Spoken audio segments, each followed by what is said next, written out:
Bueno, vamos a seguir otro rato. Ya prácticamente estamos terminando el temario, no nos queda nada prácticamente. Todo lo que veníamos diciendo, lo que pareciera de la redacción del nuevo artículo 32, es que las provincias estarían reservando para sí todo lo que es la legislación en materia de imprenta. Es un artículo que ya prácticamente a esta altura del partido yo lo considero testimonial, porque básicamente todas las provincias han adherido al régimen federal, sobre todo en materia de servicios de comunicación audiovisual, sin mella de este artículo. Creo que este artículo tiene más que nada una interpretación histórica, que también tiene que ver con que Buenos Aires no quería saber nada con que las provincias legislaran en materia de imprenta y pudieran atacar a sus propios diarios. Buenos Aires quería seguir teniendo la libertad de poder seguir diciendo las barbaridades que decía por la prensa con respecto a muchos gobernadores del interior. Hemos visto en el artículo en la hora anterior cómo Sarmiento, desde su diario, el Nacional, lisa y llanamente había pedido el asesinato de Nazario Benavides. Y vamos a ver cómo seguirán siendo hostigados muchos gobernadores del interior por la prensa porteña. Siempre el toque de queda fue San Juan, precisamente los pagos de Sarmiento. Siempre Sarmiento pidiendo el asesinato de los gobernadores legales de San Juan. Veremos que ocurrió con Benavides y ocurriría lo propio con el interventor federal Virasoro y cómo fue la campaña posterior. Por eso yo creo que este artículo es más que nada, tiene una interpretación histórica. Hoy prácticamente no se usa, está en desuso. Más que hoy, digamos, el espacio aéreo está regulado por la nación, forma parte del territorio nacional. Entonces es lógico que los servicios de comunicación audiovisual sean legislados por la nación. Por ahí las provincias podrían establecer algunas contravenciones en materia de imprenta, pero no creo que pueda ir más allá de ello. Pero lo cierto es que el artículo 32 estaba así, que el Congreso no iba a dictar leyes que restringieran la libertad de imprenta o que establecieran sobre ella la jurisdicción federal. Ahora vamos al artículo 33, que es sumamente importante. Sumamente importante. Está tomado, fue propuesto por Vélez precisamente, de la 9ª enmienda de la Constitución norteamericana, y es el que establece los derechos implícitos. ¿Qué es lo que establece el artículo 33? ¿Qué son los derechos implícitos? Miren, los derechos y garantías enumerados en la Constitución no son un numerus clausus, no son un número cerrado, sino que hay muchos derechos que se encuentran implícitos y que están vinculados a otros, principalmente cuando emanan de la forma representativa republicana y del principio de soberanía popular. El artículo está redactado en estos términos. Las declaraciones, derechos y garantías que enumera la Constitución no serán entendidos como la negación de otros derechos y garantías no enumerados, pero que nacen del principio de la soberanía del pueblo y de la forma republicana de gobierno. ¿A qué derechos implícitamente se está refiriendo este artículo? ¿A cualquier derecho que ande dando vuelta por el éter? No. Y claramente, todos estos derechos que yo tengo acá no significan la negación de otros que no están. Pero esos derechos que no están, para estar implícitamente reconocidos, deben emanar de estos dos grandes principios: soberanía popular y forma republicana de gobierno. Entonces yo interpreto que cuando se refieren a los derechos implícitos, nos estamos refiriendo a los derechos políticos que no se vieron plasmados en el texto constitucional de 1853. Más concretamente a un derecho en particular, el sufragio. El texto del 53 no garantizó ni estableció el derecho de sufragio. ¿Y eso significaba que el voto no estaba permitido? Pues bien, permítanmelo decir, el voto o el sufragio precisamente era uno de estos derechos implícitos. ¿Qué mayor expresión del principio de soberanía popular y de la forma republicana de gobierno que el ciudadano eligiendo a sus representantes mediante el voto? Yo estoy convencido de que lo de los derechos implícitos apunta específicamente a los derechos políticos. Lo propio ocurrió, por ejemplo, y se discutió en el año 1984, cuando el gobierno de Alfonsín decide convocar un plebiscito por el diferendo con Chile por el canal de Beagle. Muchos sostenían que esa medida era inconstitucional, porque aducían, de acuerdo al artículo 22, que el pueblo no gobierna ni delibera sino a través de sus representantes, y que por lo tanto era inconstitucional convocar al pueblo para que votara acerca de una medida de gobierno. Yo considero también que el plebiscito, el referéndum y toda forma de participación ciudadana que no está o por lo menos que no estaba expresada hasta ese momento en la Constitución, la reforma del 94 sí los incluyó, precisamente eran derechos implícitos que emanaban del principio de soberanía popular y de la forma republicana de gobierno. ¿Qué mayor expresión de la soberanía popular que el pueblo concurriendo a las urnas para expresarse acerca de la legitimidad o no de una medida de gobierno? Entonces yo entiendo que estos derechos implícitos de los que habla el artículo 33 son los derechos políticos. No obstante, la jurisprudencia ha admitido a cualquier derecho que anda dando vuelta como derecho implícito. Pero sí lo que tiene que quedar claro es que la Constitución no establece un número cerrado de derechos, sino que está abierta a reconocer otros que no están expresamente plasmados, pero que emanan, reitero, del principio de soberanía popular y de la forma republicana de gobierno. ¿Se entiende cuál es la exégesis de este artículo? ¿Sí? Sí, sí. Bien. Sí. El artículo 34 dice, los jueces de las Cortes Federales no podrán serlo al mismo tiempo de los tribunales provinciales. Y sí, papito, no va a ser juez provincial y federal al mismo tiempo. Me parece que no era necesario establecerlo. Ni el servicio federal, tanto en lo civil como en lo militar, da residencia en la provincia en que se ejerza, y que no sea la del domicilio habitual del empleado, entendiéndose esto para los efectos de optar a empleos en la provincia en que accidentalmente se encuentren. Parece que no tiene trascendencia, pero este artículo tuvo suma trascendencia en el año 2009. Porque, ¿se acuerdan el año de las candidaturas testimoniales? Que la lista del Frente para la Victoria entonces fue encabezada por el expresidente Néstor Kirchner. Y Néstor obviamente tenía su domicilio en Santa Cruz. Sin embargo, ¿qué es lo que alegaban? Pero todos sabemos que vive en Olivos, y Olivos está en la provincia de Buenos Aires. Es cierto, pero fíjense lo que decía este artículo 34.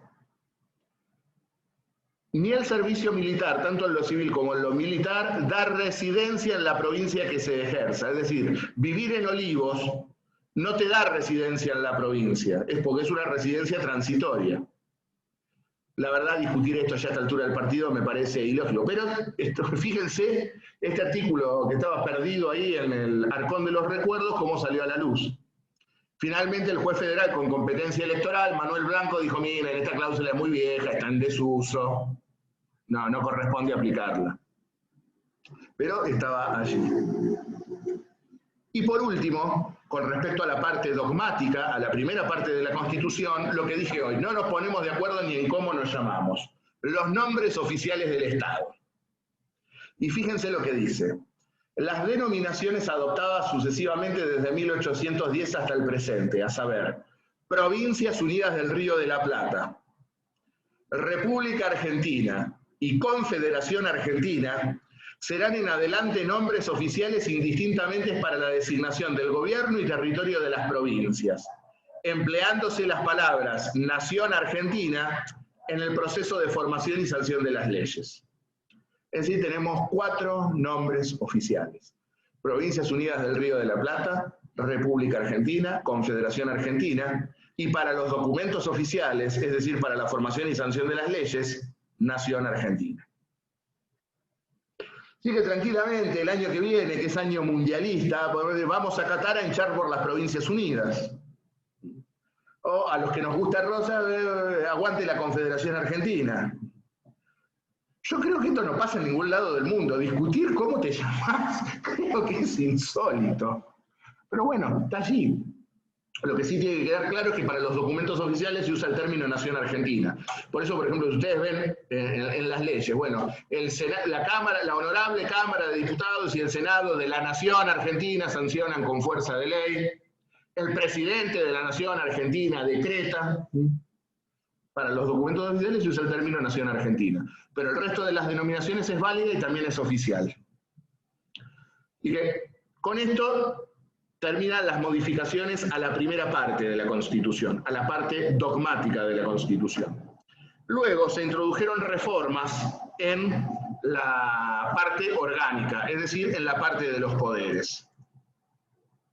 Se agregó algo que ya estaba previsto en el Acuerdo de Paraná, que fue el requisito de ser natural de la provincia que lo elija o con 2 años de residencia inmediata en ella, tanto para ser diputado como para ser senador.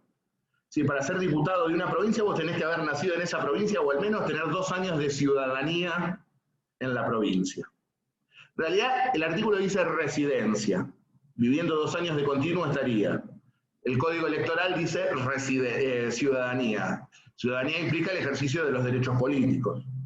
Entonces está discutido si es vos ya sos ciudadano o tenés que votar 2 veces para ser considerado apto para el cargo. Cuestiones que luego van a ver en derecho político y en derecho constitucional. Por lo pronto, como primera aproximación en nuestra materia es esto, tanto para ser diputado como para ser senador. La reforma del 60 incorporó el requisito de ser natural de la provincia que elija o con 2 años de residencia inmediata en ella. También cuando dice... Sí. Perdón, cuando dice residencia, ¿significa de que debe estar asentado en el documento? Tiene que tener domicilio, sí, domicilio legal.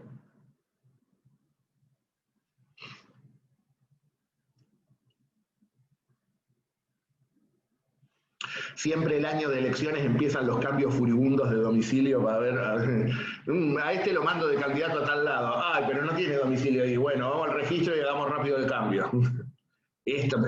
Hoy, este año que estamos se pasaron para septiembre las PASO, es decir, que estamos a 4 o 5 meses. En 2 o 3 meses, que es cuando se tienen que oficializar las listas, empieza el show.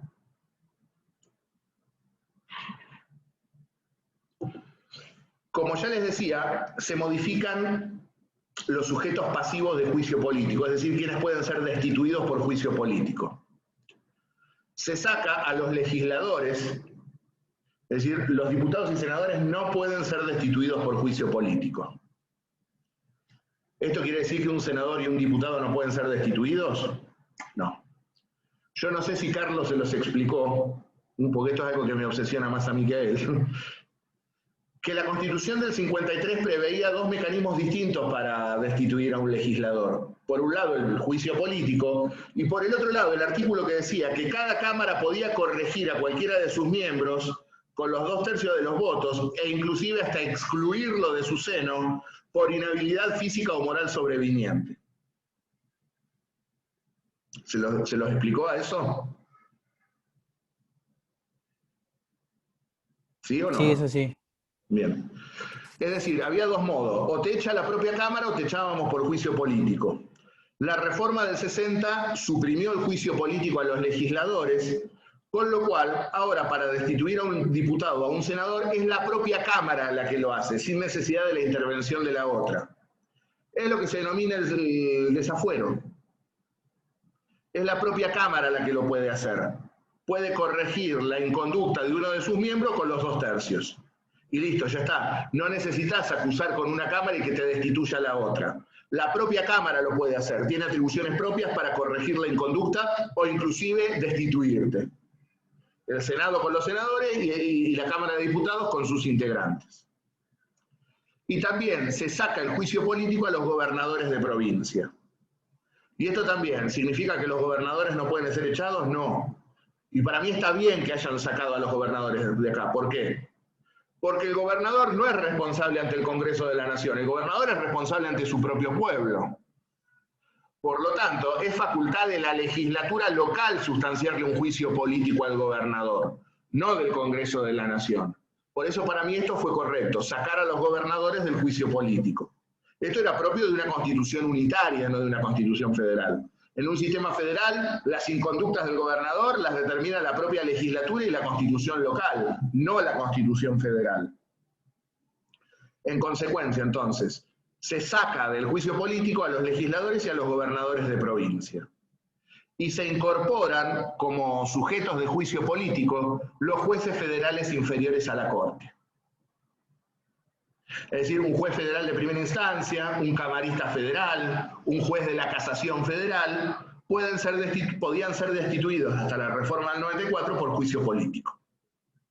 Ahora tienen el proceso con el jurado de enjuiciamiento en el Consejo de la Magistratura y todas esas porquerías que se incorporaron en el año 94. En el viejo texto del 60, los jueces federales inferiores a la Corte, los jueces de la Corte no había ninguna duda, se destituyen por juicio político. Y los jueces inferiores también van a ser destituidos por juicio político. ¿Vamos hasta acá? ¿No tiene ninguna duda con esto? Bien. Algo que ya hemos visto en el artículo 5, que también se saca de las atribuciones del Congreso y del viejo artículo 100, que ahora pasa a ser el 103, que es esto de que el Congreso revisara las constituciones provinciales. Ya lo expliqué cuando vimos el artículo 5 y se repite en los artículos concordantes con esto.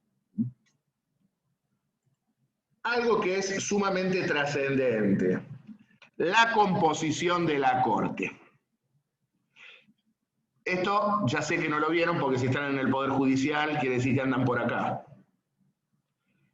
Ya les adelanto, no sé si ya lo vieron o lo verían mañana, pero en el texto del 53 la Corte estaba compuesta por 9 jueces y 2 fiscales.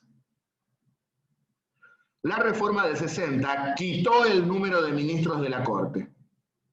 Es decir, tenemos una constitución a partir del 60 que no establece cuántos jueces tiene la Corte. Tenemos un poder del Estado que no sabemos en su cabeza cuántos jueces tiene. ¿Y de dónde salen los jueces de la Corte? Pues bien, la reforma del 60 delegó en el Congreso de la Nación establecer la composición de la Corte. Es decir, la Constitución no dice nada, es el Congreso de la Nación por ley el que determina cuántos jueces tendrá la Corte. Lo que es un verdadero disparate, porque la composición de uno de los poderes del Estado queda sujeta a la manipulación de mayorías circunstanciales. Entonces vengo yo y digo, son 5, y el Congreso, de acuerdo a las mayorías, dice 5. Viene otro y dice, no, a mí no me gusta de 5, a mí me gusta de 9. Hace votar la ley, son 9. Después viene otro y dice, no, para mí tienen que ser 15. O viene el otro gobierno y si tiene mayoría dice, no, para mí tienen que ser 100. Entonces, algo que tendría que estar claro en la Constitución, que es la que establece cómo se componen, eligen y cuánto duran los miembros de cada poder del Estado, se abre de gambas y no dice nada acerca de cuántos jueces tiene que tener la Corte. Y en el siglo XIX y durante la primera mitad del siglo XX más o menos se fue respetuoso de esto, hasta que vinieron los 90, y en los 90 la Corte la subimos, la bajamos, la cambiamos, la ponemos, la sacamos. Reitero entonces, la reforma del 60 quitó el número de jueces de la Corte, delega en el Congreso establecer por ley cuántos jueces tendrá la Corte. Yo ya me voy anticipando en algo. En 1863, con el dictado de la ley número 27, el Congreso estableció que la Corte estaría compuesta por 5 jueces y un procurador. Esta composición se mantuvo prácticamente inalterable hasta la presidencia de Arturo Frondizi en el año 1958. Piensen ustedes, la ley de Mitre es del 63, 1863, casi 100 años de estabilidad en la composición de la Corte.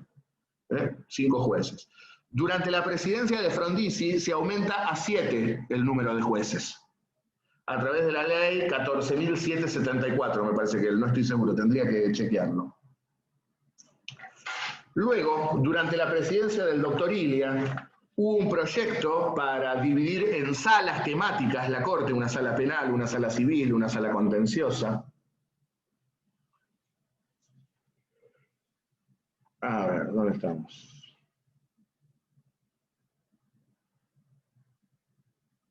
Profesor, Sí. en 1853 igual se elegían los jueces con el Ejecutivo con acuerdo del Senado, ¿o era diferente? Lo mismo, eso es como ya les dije en la Constitución del 19, en todas las constituciones fue igual. Igual siempre, por eso. Sí. ¿Y y con la reforma esta del 60? También lo que se modificó fue solamente el número de jueces de la Corte. Ah, está bien, eran los que querían. Se vuelve a 7 como era en la del 19. Claro, lo que pasa es que ustedes piensen que la del 19 y la del 26 nunca rigieron, ¿eh? Lo que sí es una cosita, porque esto también hay que decirlo, muy lindo el texto de la Constitución, 9 jueces, 2 fiscales. Durante todo el periodo de la Confederación Argentina, nunca se constituyó la Corte, no tuvimos Corte. Desde 1853 hasta 1863 no tuvimos Corte.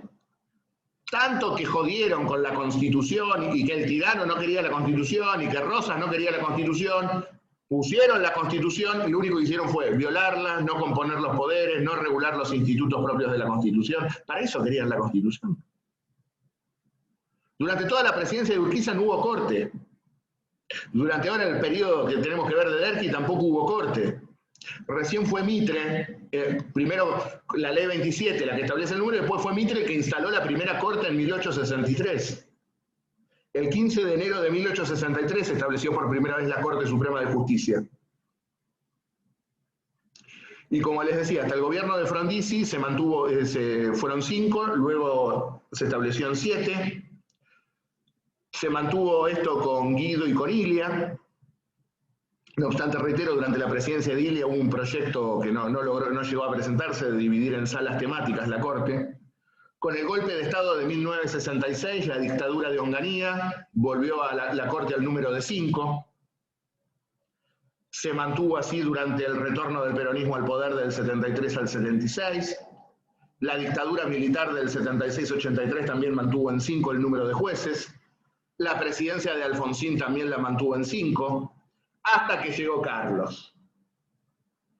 Y Carlos, que quiso ser rey, necesitaba la mayoría automática para que le aprobaran la reforma del Estado, las privatizaciones, las AFJP y la enajenación del patrimonio nacional, y puso en 9 el número de jueces. 9 jueces. Y esto se mantuvo hasta el año 2006, durante la presidencia de Néstor Kirchner, donde se presentó un proyecto para volver a la Corte de 5. Y en efecto salió el proyecto, en 2006 la ley vigente dice que tiene que estar compuesta en 5. El problema cuando salió esa ley es que había 7 jueces. La ley decía 5 y vos tenías 7, ¿qué hacemos? ¿Los podés echar? No, principio de inamovilidad de los jueces. Hubo que esperar que se jubilaran 2 o que se murieran 2 para llegar al número que establecía la ley. Ahora fíjense esto, es un disparate, yo la pongo en 9, él la pone en 5, vos la pones en 7, el otro la...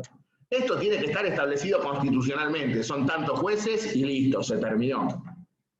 Pero bueno, después se quejan de los políticos actuales, pero esto lo hizo el mitrismo. Mitre, que tiene monumentos por todos lados, y miren la porquería que hizo Mitre. Reitero, como cabeza del poder del Estado, tiene que estar en claro cómo está compuesta la Corte.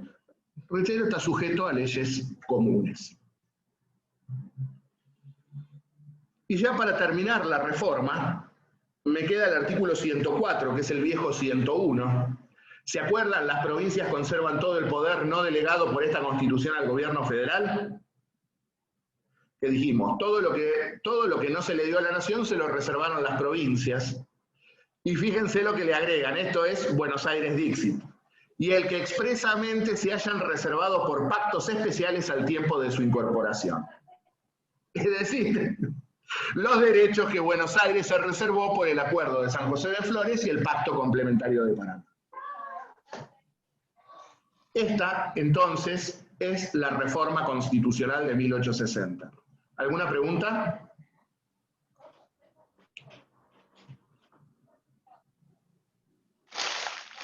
No, de esta no. Profe, entonces, el proyecto de 5 jueces no es, digamos, fijo. ¿Es así? No, es fijo en el sentido de que es así. Ahora, es una ley común, por lo tanto queda sujeto a las mayorías del Congreso. Si uno quiere modificar la composición y tenés mayoría en el Congreso, lo modificás. Bárbaro. Por ejemplo, el menemismo... Pero qué lío esto. ¿Cómo? Qué lío esto de 5 jueces, 9 jueces, 7. Tendría que haber una determinada ley inamovible. Esto es solamente acá pasan estas cosas. Agarrás cualquier constitución del mundo y dice claramente cuántos jueces hay en su corte, o en la Corte Constitucional, o en el máximo órgano. Pero nosotros seguimos con esta tradición. Después nos pasamos discutiendo también el Consejo de la Magistratura, luego de la reforma del 94. Y el Consejo de la Magistratura tampoco sabemos cómo está compuesto, queda delegado a una ley común. Entonces después, yo como oficialismo quiero poner el Consejo de la Magistratura como a mí me gusta. Y la oposición que me dice, vos querés manipular los jueces. Entonces nos peleamos, entonces después yo pongo el Consejo como a mí me gusta, me voy yo, viene la oposición, que ahora es gobierno, y pone el Consejo como le gusta, después se va y viene el otro y pone el Consejo como le gusta. No podés vivir así. Y no. Todas estas cuestiones tienen claramente que estar claramente en la Constitución. Y yo sería lo ideal. Siempre fui un defensor del Pacto de Olivos, en el sentido de que, bueno, después de años de desencuentros, de 60 años de desencuentros entre los argentinos, que las fuerzas mayoritarias se sentaran a discutir y a negociar las reglas del juego, lo había visto como algo saludable. Ahora, cada vez que veo los problemas que ha generado la reforma del 94, digo, esto fue una porquería. Por ahí fue bueno desde el punto de vista político, pero desde el punto de vista jurídico y constitucional ha sido un desastre. Después con Carlos van a ver el Pacto de Olivos, y generalmente, si yo llego con tiempo al final de la cursada, doy también una clase de la reforma del 94, porque en el parcial del titular se toma a morir. Entonces, bueno, reforzamos la clase del titular con una clase mía. Qué bueno. La Constitución del 94 también tiene exactamente los mismos problemas. Respecto a esta reforma...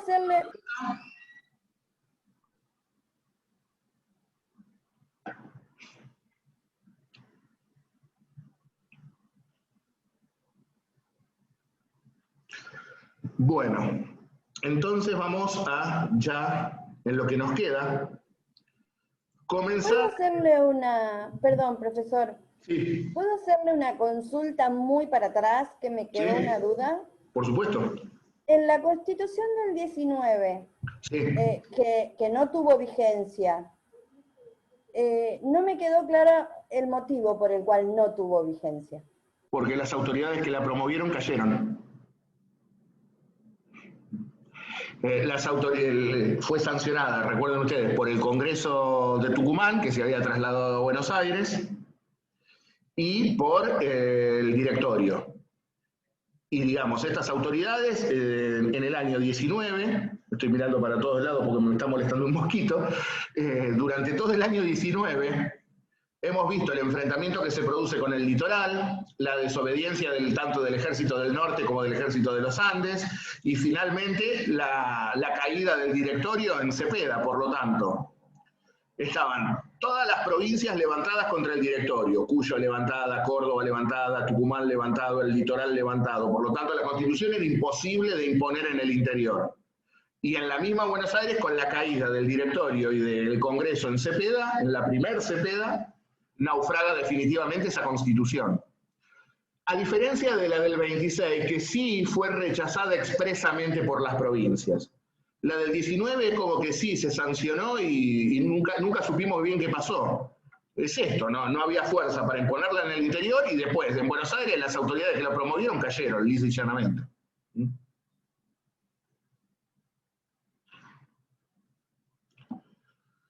¿Alguna otra preguntilla? Bueno, vamos a empezar entonces el último punto que nos queda, que es Pavón, allí en 1861. Nos quedan 10 minutitos, hago una introducción, y cuando se corta, nos vemos directamente en la clase que viene. Para estudiar, fíjense en la guía que les subí hoy. La guía que les subí hoy es lisa y llanamente las preguntas de examen. Es lo que pregunto. Si fuera un escrito, esas son las textuales, yo las pongo en el examen. Ahora, como es oral, puede variar alguna cosa o la forma en preguntar, pero es lo que pregunto en el examen. Fíjense bien en esa guía que les subí hoy. Y también, con respecto a la clase que viene, mi idea es la siguiente, porque tendríamos clase el miércoles y el jueves el parcial. Obviamente, el punto 33 no lo voy a terminar ahora. Mi idea es, los primeros 40 minutos de la clase que viene, terminar de desarrollarlo, y los 2 bloques que nos quedarían de 40 minutos usarlo para el repaso. ¿Les parece? Genial, profe. Sí, Bien. claro. Sí, profe. Bien. Entonces vamos a adelantar un poquito ahora para llegar más holgados a la última clase preparcial. Entonces, bien, ya tenemos algo, hemos visto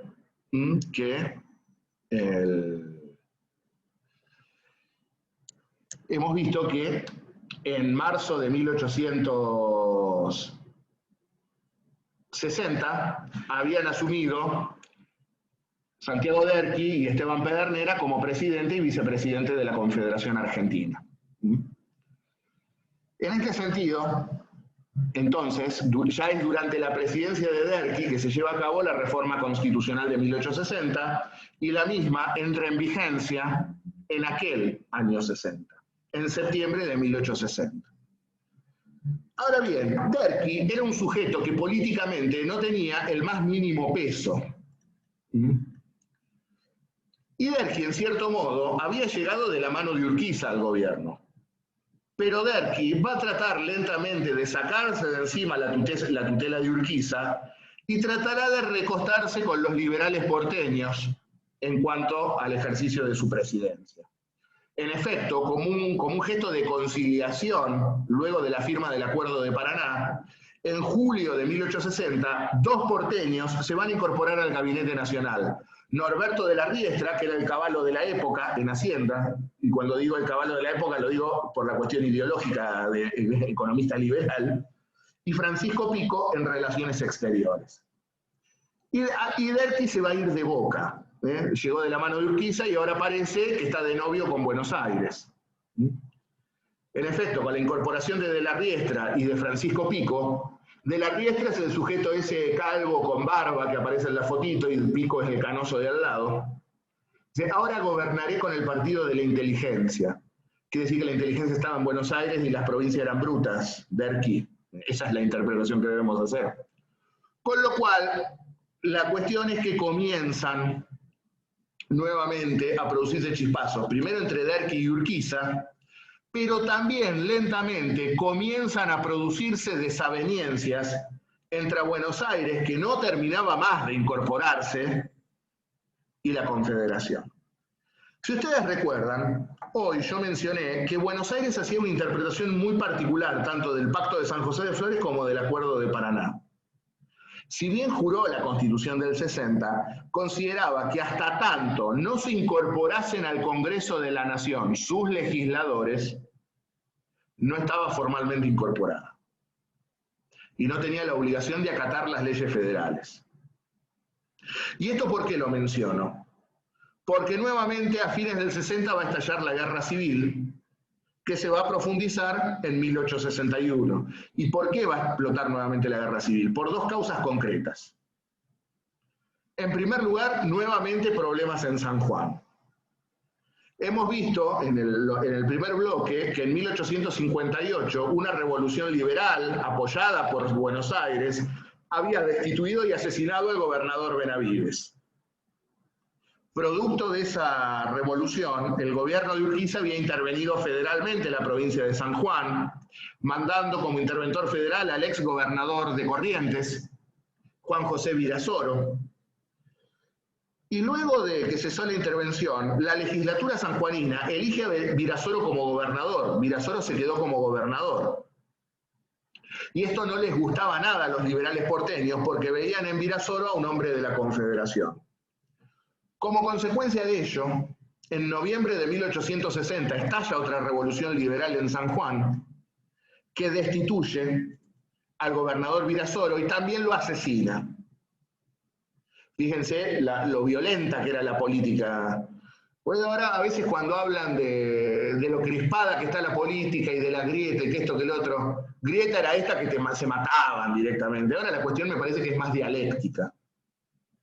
Más allá de que hay algunos personajes que a uno lo enervan, como escuchar a Patricia Bullrich a mí me genera una violencia emocional muy fuerte.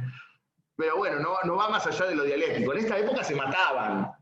Fíjense, en 3 años asesinaron a 2 gobernadores de San Juan. Y esto motiva que resurjan los conflictos entre la Confederación y Buenos Aires. Cuando se produce el asesinato de Virasoro, estaban reunidos en el Palacio de San José nada más ni nada menos que el gobernador de Entre Ríos y hombre fuerte de la Confederación, Urquiza, Mitre y el presidente Derqui. Estos tres deciden enviar una nueva intervención federal a San Juan con una comitiva compuesta tanto de hombres de Buenos Aires como de hombres del interior. Sin embargo, el gabinete porteño presiona a Mitre para que no forme parte de esa comisión. Y Mitre dirá, miren, yo no veo motivos por los cuales haya que intervenir San Juan. No hay ataque exterior, no hay invasión de una provincia a otra, no está perturbada la forma republicana de gobierno, ni hay sedición. Urquiza le dice, vos me estás cargando, ¿no? Acaban de destituir y matar a un gobernador y vos decís que no está perturbada la forma republicana de gobierno, ni hay sedición. Lo cierto es que la cuestión San Juan comienza a resquebrajar las relaciones entre Buenos Aires y la Confederación. Y el conflicto termina de estallar cuando el 13 de abril de 1861 el Congreso de la Nación rechaza los diplomas de los diputados de Buenos Aires.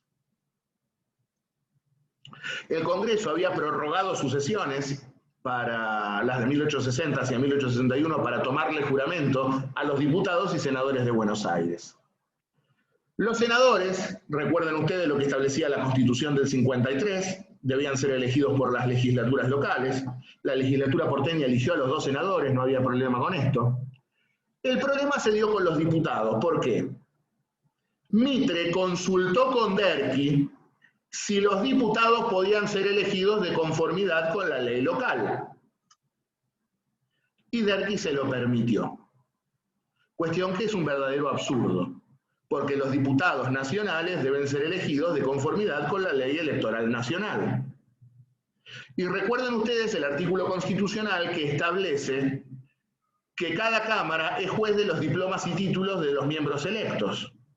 Por lo tanto, la Cámara de Diputados, ¿qué es lo que dijo? Estos diputados no han sido electos de conformidad con la ley electoral federal, por lo tanto no pueden ser incorporados a la Cámara. ¿Entienden? Si soy autoridad nacional, tengo que ser elegido de conformidad con la ley nacional. Y Mitre los hizo elegir con la ley de Buenos Aires. Entonces, si yo voy a ser diputado nacional, mi elección está regulada por el Código Electoral de la Nación. Sin embargo, estos diputados no fueron elegidos por el Código Electoral de la Nación, sino que fueron elegidos por el Código Electoral de Buenos Aires.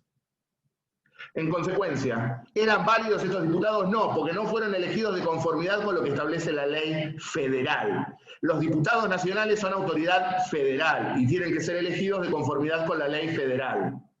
Mitre los hizo elegir con la ley local. La Cámara, que estaba manejada más que nada por Urquiza entre las sombras, como modo de contestarle a Mitre por el desplante por San Juan, hace rechazar entonces los diplomas. Pero fue correcto lo que hizo la Cámara, porque no habían sido elegidos de conformidad con la ley. Este rechazo de los diputados porteños genera o desata nuevamente la guerra civil, que culminará con la batalla de Pavón el 17 de septiembre de 1861. Y corto acá porque ya se está por cortar. Ahora, la clase que viene vamos a ver cómo llegamos a Pavón y qué es lo que ocurre después de Pavón. Porque vamos a ver que como consecuencia de Pavón, todo el interior será ocupado militarmente por Buenos Aires y vamos a tener una situación de acefalía completa similar a la de 1861.